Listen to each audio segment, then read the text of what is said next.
Hi friends, ಎಲ್ಲರಿಗೂ ನಮಸ್ಕಾರ. ನಾಗುಮಹಿ cooking ಚಾನಲ್ಗೆ ಸ್ವಾಗತ. ಬನ್ನಿ, ನಾನ್ ಮಾಡ್ತಿರೋ ರೆಸಿಪಿ ಅವಲಕ್ಕಿ ಚಿತ್ರಾನ್ನ. ಕೇವಲ 10 ನಿಮಿಷದಲ್ಲಿ ಯಾರು ಬೇಕಾದ್ರೂ ಮಾಡ್ಕೋಬಹುದಂತಹ ಈ ಚಿತ್ರಾನ್ನ ಚಿಕ್ಕವರಿಂದ ಹಿಡಿದು ದೊಡ್ಡವರ ತನಕ ಇದು ತುಂಬಾನೇ ಫೇವ್ರೇಟ್ ಫುಡ್ ಅಂತಾನೆ ಹೇಳ್ಬೋದು. ಹೋಟೆಲ್ಗಳಲ್ಲಿ, ಮದುವೆಗಳಲ್ಲಿ, ಪ್ರಸಾದಗಳಲ್ಲಿ ಈ ರೀತಿ ಅವಲಕ್ಕಿ ಚಿತ್ರಾನ್ನ ಮಾಡ್ಕೊಟ್ರೆ ಎಷ್ಟು ರುಚಿಯಾಗಿರುತ್ತೆ ಅಲ್ವಾ? ಅಷ್ಟೇ ರುಚಿಯಾಗಿ ನಾವು ಕೂಡ ಮನೆಯಲ್ಲಿ ಯಾವ ರೀತಿ ಮಾಡೋದು ಅಂತ ತೋರಿಸ್ತಾ ಇದ್ದೀನಿ. ಇದು ಮಾಡೋದು ತುಂಬಾನೇ ಸುಲಭ, ಹಾಗೆ ಕಡಿಮೆನೂ ಸಮಯನೇ. ಬನ್ನಿ ಇವಾಗ ಇದನ್ನ ಯಾವ ರೀತಿ ಮಾಡೋದು ಅಂತ ನೋಡ್ಕೊಂಡ್ ಬರೋಣ.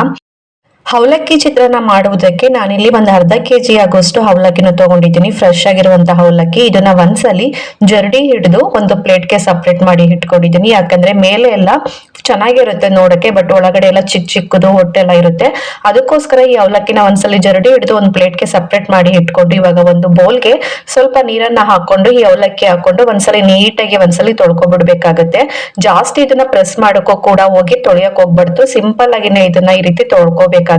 ನೋಡಿ, ಈ ತರ ತೊಳೆದಿದ ನಂತರ ಆ ನೀರನ್ನೆಲ್ಲ ಒಂದ್ಸಲಿ ಬಸ್ಕೊಂಡು ಮತ್ತೆ ಫ್ರೆಶ್ ಆಗಿರುವಂತ ನೀರನ್ನ ಹಾಕಿ ಇದನ್ನ ಏನಿಲ್ಲ ಅಂದ್ರೂ ಒಂದ್ 5 ರಿಂದ 6 ನಿಮಿಷ ನೆನ್ಸಕ್ಕೆ ಬಿಟ್ಬಿಡ್ಬೇಕಾಗತ್ತೆ. ಜಾಸ್ತಿ ಹೊತ್ತು ಕೂಡ ಇದನ್ನ ನೆನ್ಸಕ್ ಹೋಗ್ಬಾರ್ದು. ಅವಾಗ್ಲೇ ಇದು ಅವಲಕ್ಕಿ ತೊಪ್ಪೆ ರೀತಿ ಆಗ್ಬಿಡುತ್ತೆ, ಉದುರಾಗಿ ಬರಲ್ಲ. ಒಂದ್ 5 ರಿಂದ 6 ನಿಮಿಷ ನೆನ್ಸ್ಕೊಂಡ್ರೆ ಸಾಕಾಗುತ್ತೆ. ಅಷ್ಟರಲ್ಲಿ ಇವಾಗ ಒಂದು ಚಿಕ್ಕದಾಗಿ ಒಗ್ಗರಣೆನ ರೆಡಿ ಮಾಡ್ಕೊಳ್ಳೋಣ. ಬನ್ನಿ, ಗ್ಯಾಸ್ ಆನ್ ಮಾಡಿ ಒಂದು ಕಡಾಯಿನ ಬಿಸಿ ಮಾಡಕ್ಕೆ ಇಟ್ಕೊಂಡಿದ್ದೀನಿ. ಕಡಾಯಿ ಬಿಸಿ ಆಗಿದ ನಂತರ ಒಂದ್ 5 ರಿಂದ 6 ಟೇಬಲ್ ಸ್ಪೂನ್ ಎಣ್ಣೆ ಹಾಕೊಂಡಿದ್ದೀನಿ. ಎಣ್ಣೆ ಚೆನ್ನಾಗಿ ಕೂಡ ಕಾದಿದೆ. ಇವಾಗ ಒಂದ್ 5 ರಿಂದ 6 ಟೇಬಲ್ ಸ್ಪೂನ್ ಆಗೋಷ್ಟು ಕಡಲೆ ಬೀಜ ಹಾಕೊಂಡಿದ್ದೀನಿ. ಇದು ಕಂದು ಬಣ್ಣ ಬರಗಂಟ, ಗೋಲ್ಡನ್ ಕಲರ್ ಬರಗಂಟ ಫ್ರೈ ಮಾಡ್ಕೊಳ್ಳೋಣ.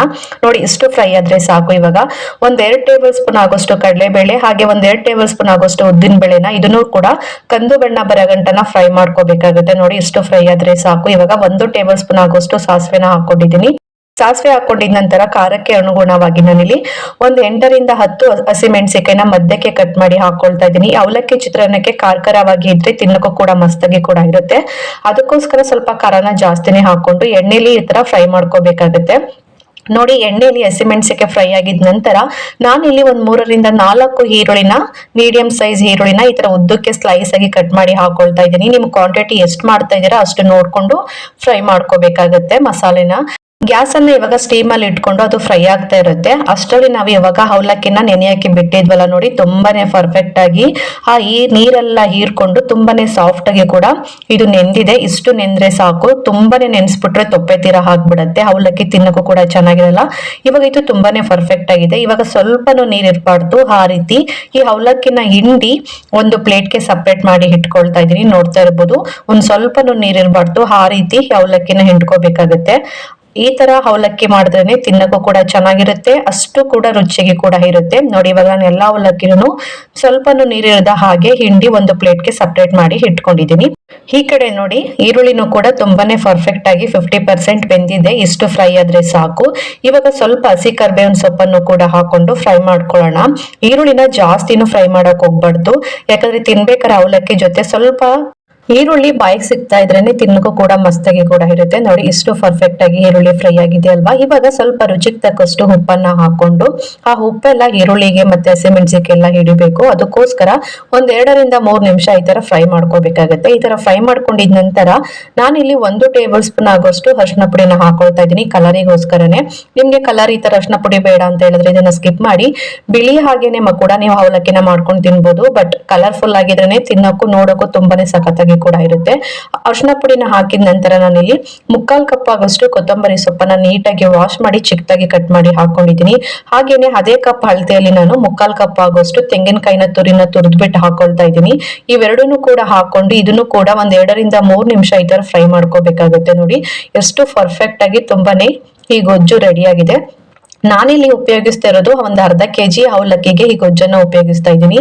ನೀವೇನಾದ್ರೂ ಕ್ವಾಂಟಿಟಿನ ಜಾಸ್ತಿನೇ ಮಾಡ್ಕೋತೀವಿ ಅಂತ ಹೇಳಿದ್ರೆ ಈ ಗೊಜ್ಜನ್ನ ಇನ್ನ ಸ್ವಲ್ಪ ಡಬಲ್ ಮಾಡ್ಕೊಳ್ಳಿ ಅಷ್ಟೇನೆ. ಇವಾಗ ಗ್ಯಾಸ್ ಅನ್ನ ಆಫ್ ಮಾಡ್ಕೊಂಡು ನಾವು ರೆಡಿ ಮಾಡಿ ಇಟ್ಕೊಂಡಿರುವಂತಹ ಅವಲಕ್ಕಿನ ಹಾಕೊಳ್ತಾ ಇದ್ದೀನಿ. ಈ ಅವಲಕ್ಕಿ ಹಾಕ್ಬೇಕಾದ್ರೆ ಗ್ಯಾಸ್ ಅನ್ನ ಆನ್ ಮಾಡಿ ಅವಲಕ್ಕಿನ ಹಾಕೊಳಕ್ ಹೋಗ್ಬೇಡಿ, ತಳ ಹಿಡಿದು ಬಿಡುತ್ತೆ, ತಿನ್ನೋಕು ಕೂಡ ಚೆನ್ನಾಗಿರಲ್ಲ, ಕಂಡ್ ಸ್ಮೆಲ್ ಬರುತ್ತೆ. ಅದಕ್ಕೋಸ್ಕರನೇ ಈ ಅವಲಕ್ಕಿನ ಏನೋ ಹಾಕ್ತಾ ಇದೀವಿ ಅಂದಿದ ತಕ್ಷಣನೇ ಗ್ಯಾಸ್ ಅನ್ನ ಆಫ್ ಮಾಡ್ಕೊಂಡು ಅವಲಕ್ಕಿನ ಹಾಕೊಂಡು ಈ ತರ ಒಂದ್ಸಲ ನೀಟಾಗಿ ಮಿಕ್ಸ್ ಮಾಡ್ಕೊಳ್ಳಿ. ಈ ತರ ನೀಟಾಗಿ ಮಿಕ್ಸ್ ಮಾಡ್ಕೊಂಡಿದ ನಂತರ ಈ ಟೈಮಲ್ಲಿ ನಿಮ್ಗೆ ಏನಾದ್ರು ಉಪ್ಪೇನಾದ್ರು ಬೇಕಂತ ಹೇಳಿದ್ರೆ ಉಪ್ಪನ್ನು ಕೂಡ ನೀವು ಸೇರಿಸ್ಕೋಬಹುದು. ನಂಗೆ ಇದು ತುಂಬಾನೇ ಪರ್ಫೆಕ್ಟ್ ಆಗಿ ರೆಡಿ ಆಗಿದೆ. ಇವಾಗ ಲಾಸ್ಟ್ ಅಲ್ಲಿ ಒಂದ್ ಅರ್ಧ ಗಾತ್ರದಷ್ಟು ನಿಂಬೆಹಣ್ಣನ್ನ ರಸನ ಹಾಕೊಳ್ತಾ ಇದ್ದೀನಿ. ಈ ತರ ಲಾಸ್ಟ್ ಅಲ್ಲಿ ಹಾಕೊಂಡ್ರೆ ತಿನ್ನಕ್ಕೂ ಕೂಡ ಟೇಸ್ಟ್ ಚೆನ್ನಾಗಿರುತ್ತೆ.